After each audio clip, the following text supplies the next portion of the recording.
Ayan, blessed afternoon po sa ating lahat.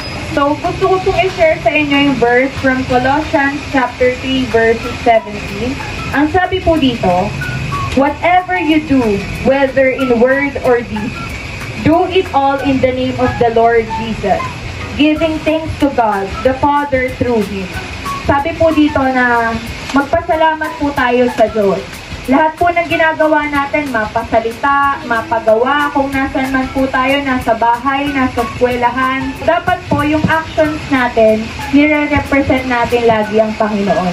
So, nandito po ngayong hapon nito ang Giving Love Bulacan. So, parang hindi lamang po magbigay ng mga munting handog na mga pagkain po, kundi po mai-deliver sa inyo kung sino nga po ba ang Diyos. Marinig niyo po kung gaano po siya kabuti. So sana po lahat po ng mga message na maririnig niyo po ngayong araw ay tumimo po sa inyong isipan at puso po. At nawa po, maikalat po natin to.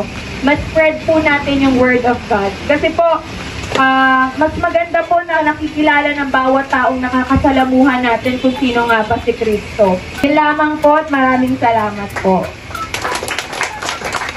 Church Pastor, Pastor John Oliva. Ano nga ba ang Thanksgiving? Yan.